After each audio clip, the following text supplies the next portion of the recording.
Buenas noches, bienvenidos a Signo Pesos, la economía al alcance de su pantalla. Estos son los temas claves para hoy. Brechas de género para acceder al crédito. Un estudio lo revela de la Asociación de Compañías de Financiamiento. Las mujeres continúan en desventaja frente a los hombres con una brecha de 0,7 puntos. Publican las reglas para el Fondo del Ahorro Pensional. El Ministerio de Hacienda publicó el proyecto de decreto para los comentarios que reglamenta el Fondo de Ahorro Pensional que será administrado por el Banco de la República. China, cerca de ser el principal proveedor de Colombia, aunque Estados Unidos lleva décadas siendo el país donde provienen la mayoría de las importaciones colombianas, otro país está a punto de reemplazarlo. En minutos les contamos los detalles.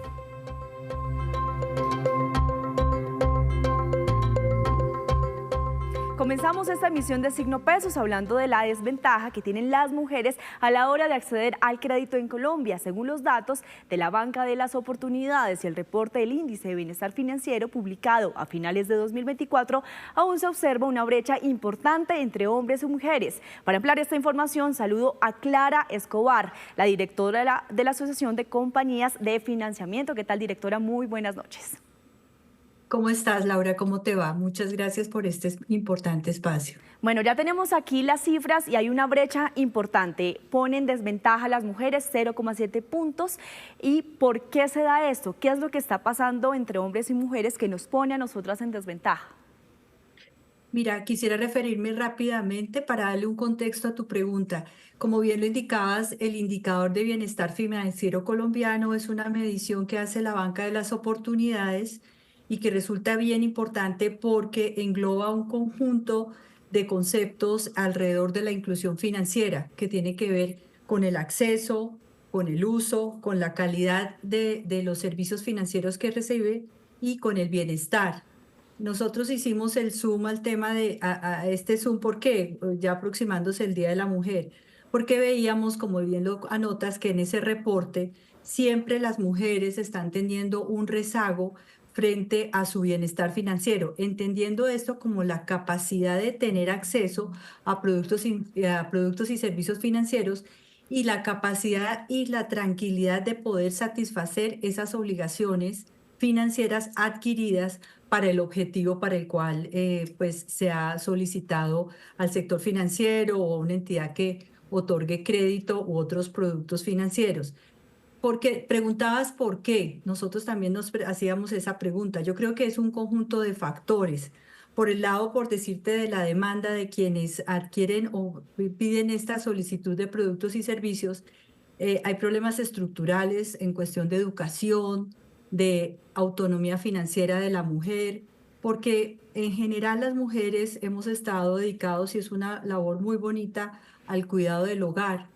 Pero si esto no se retribuye o no tiene la posibilidad de combinarse con temas de conectividad que le permitan tener acceso a trabajos de forma virtual, pues no tienen de ninguna manera una autonomía financiera y no pueden solicitar un crédito y tener acceso a otros productos como mucho menos seguros o temas de este estilo.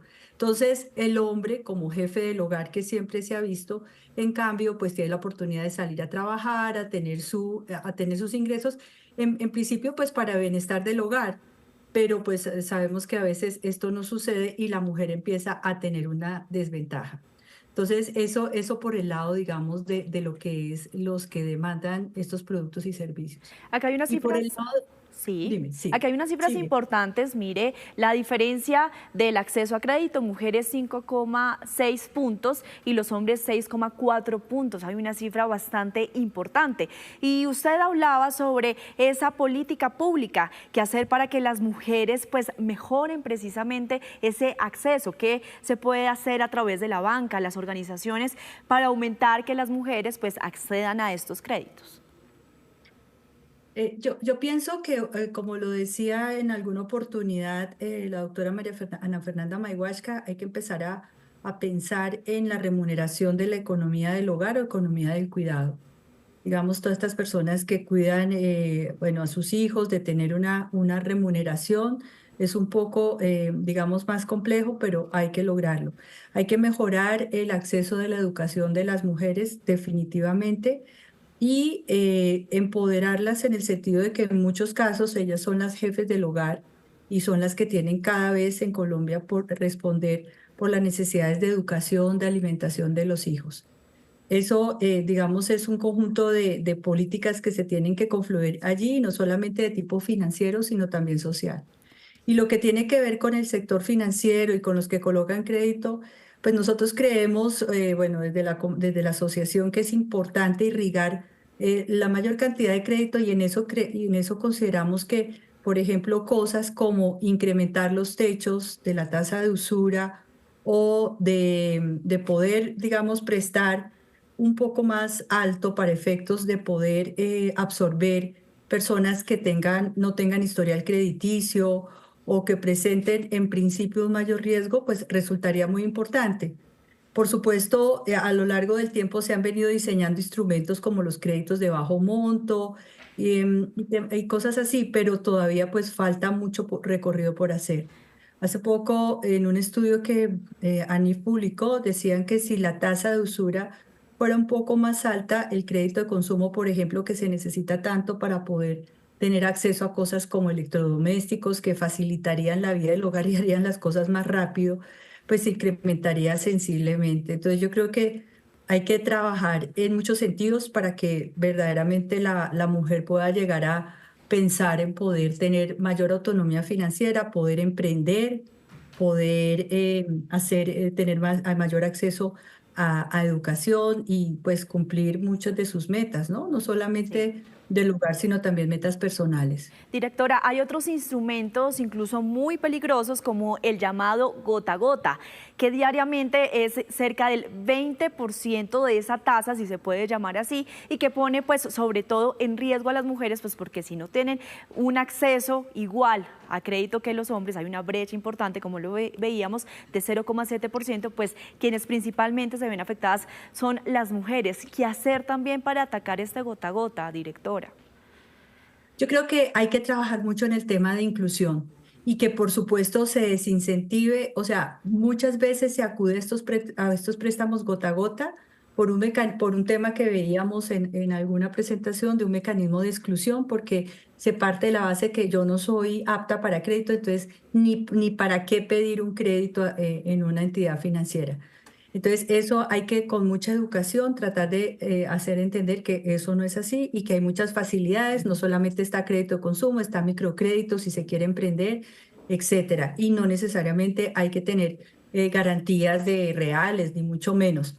Y yo creo también, trabajando en el tema de inclusión, con tasas, como te digo, que cubran riesgo, que cubran todo esto, puede llegar a verdaderamente a bloquear a estas personas que ofrecen la posibilidad de tener recursos, pero tenerlos a unas tasas Claro. exorbitantes, terrible, o sea, y que realmente sabemos todo lo que eso implica. El sector financiero también está pensando cómo acomodarse a las necesidades de flujo de caja de estas personas, de mujeres, hombres también, por supuesto, para ser oportunos y realmente satisfacer necesidades. Y hay muchas cosas que se están dando en el sector que van a aumentar mucho más la competencia, va a hacer bajar inclusive costos y eso, pues eso va a ser importante. Y en eso, Sí. pues hay un tema un poquito técnico que es lo de las finanzas abiertas, que es poder compartir información de todos, que todos van a conocer y eso pues va a fomentar competencia, como te digo, y a bajar costos. Pues bien, Eh, directora, muchísimas gracias por acompañarnos a esta hora en Signo Pesos, poder entender este fenómeno, esta brecha, pues que desafortunadamente pues hay una diferencia entre hombres y mujeres. Usted ya nos explicó cómo podría funcionar a través de estas políticas públicas, qué se puede hacer desde el sector bancario y por supuesto desde el gobierno nacional. Sí, señora, invitar a las mujeres a que sigan creyendo en el país, que sigamos trabajando. En realidad, todo lo que se pueda decir por el espíritu que siempre acompaña a las mujeres es muy poco y hay un gran incentivo que es sacar adelante el hogar. Entonces, en el sector financiero y en general estamos prestos a ayudar. Gracias, directora. Y por el momento nosotros hacemos una breve pausa, pero cuando regresemos espere cuáles son esas movidas en la economía tras el concierto de Shakira que ya se avecina en Bogotá.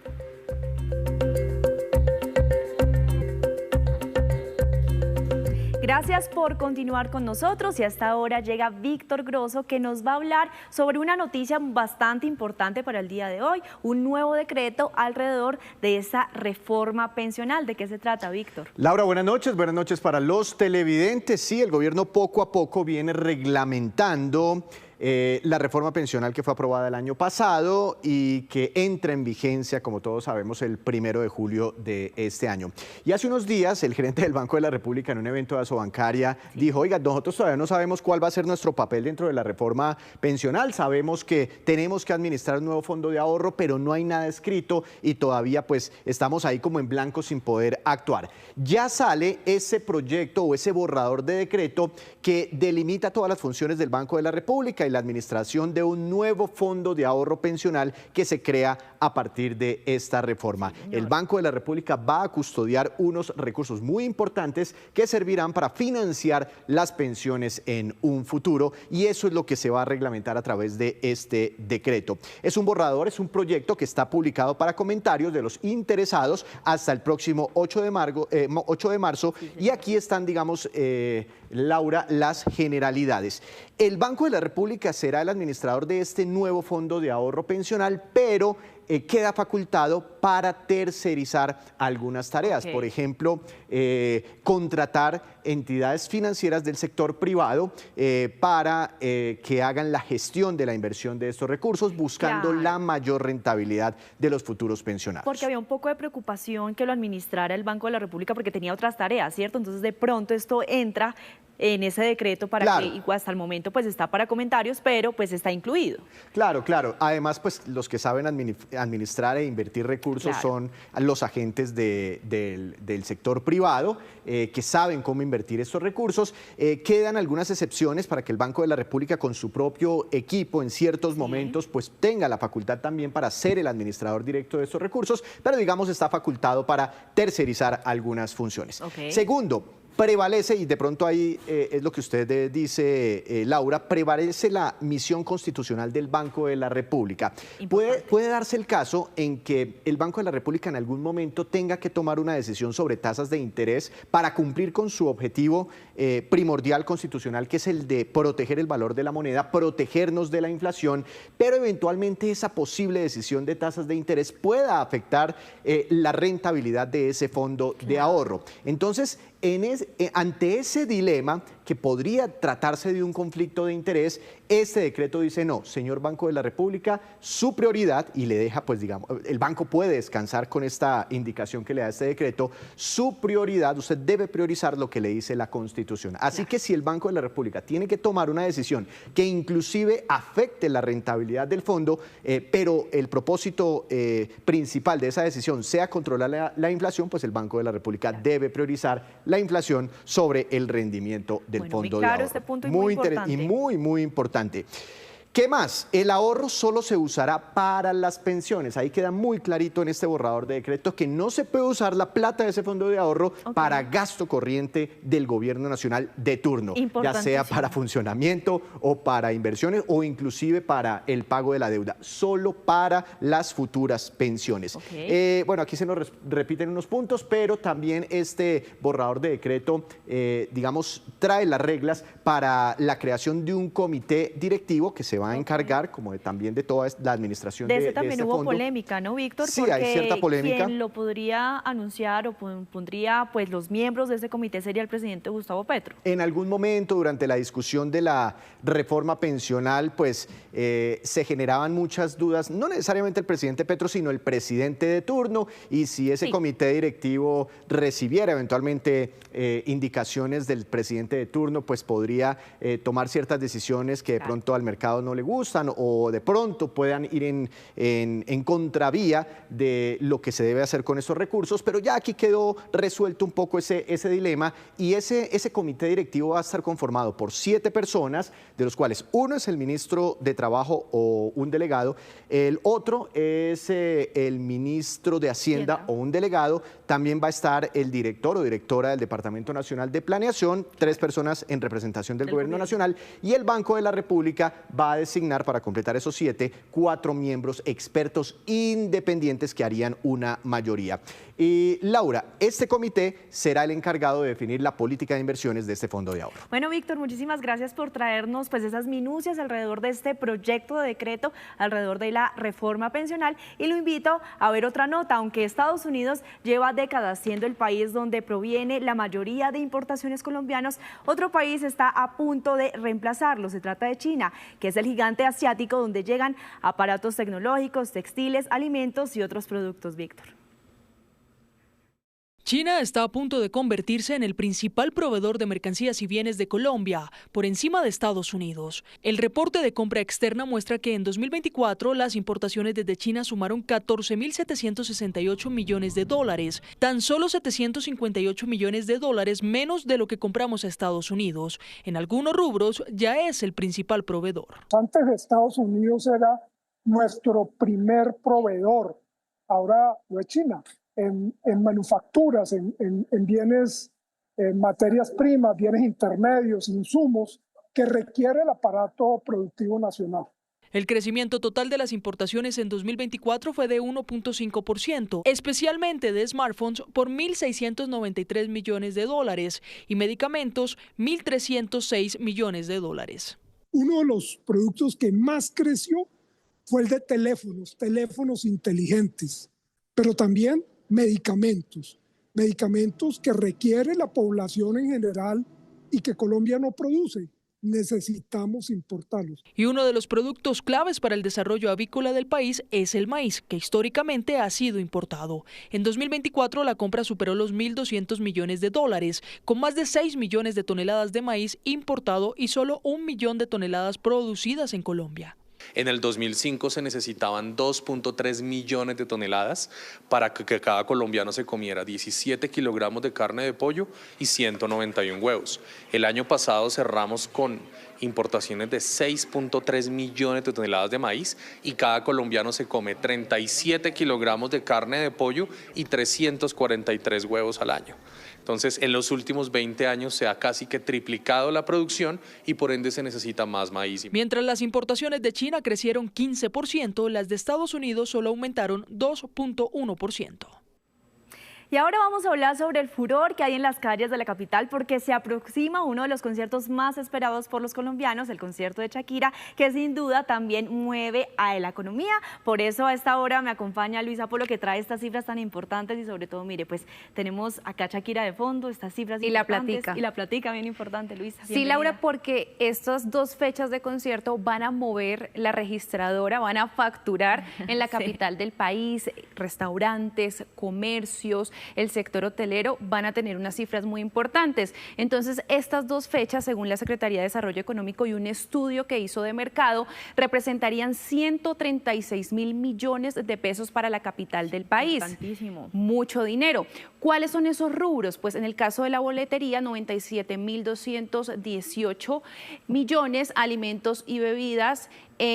Bueno, aquí debemos corregir el dato, pero miremos el tema del transporte interno, es decir, el taxi, todo lo que se mueve alrededor de la logística y del transporte, 5.730 millones. También compras, souvenirs y artesanías serían alrededor de 6.000 millones y alojamiento cerca de 11.000 millones en lo que movería. Ellos aquí también parten como el tema de alimentos, bebidas, transporte y souvenir en este rubro de 28.000 millones de pesos. Claro, porque viene mucho extranjero y también buscan esos souvenirs y también pues las camisetas, las gorras, bueno, todo eso, los regalitos. Los regalos. Pues justamente ese es el otro dato. Hablamos de 11.000 millones, cerca de 11.000 millones de pesos para el sector hotelero, pero también aumenta el número de turistas, 24.000 turistas que llegarían a la capital del país, y a lo que le está apostando el distrito es que esos turistas se queden un día más, disfruten también de la gastronomía, de los sitios turísticos, y se estima o se han movido un 50% de crecimiento en los vuelos para justamente llegar a este gran evento, a estos conciertos, que serán 2 fechas, y dice la Secretaría de Desarrollo Económico que será un aporte del 0,13% del PIB de Bogotá durante el primer trimestre. Para esos 2 días de concierto que ya se aproximan, será esta semana. Luisa, muchísimas gracias por traernos esta estas cifras tan importantes alrededor de la economía, sobre todo bogotana. A facturar se dijo. Sí. Y antes de despedirnos, los dejo con este dato. Las siguientes son las 5 monedas más antiguas que todavía están en circulación, según un estudio publicado por el portal Mundo Estadística. La libra de Gran Bretaña está desde el año 800, dinar de Serbia desde 1214, el rublo de Rusia desde el año 1300, el dólar de Estados Unidos desde 1785 pesos, el gold Haití desde el año 1813. Y así terminamos por hoy. Los esperamos mañana con una nueva emisión y toda la información económica que usted necesita saber. Esto es Signo Pesos, la economía al alcance de su pantalla. Buenas noches.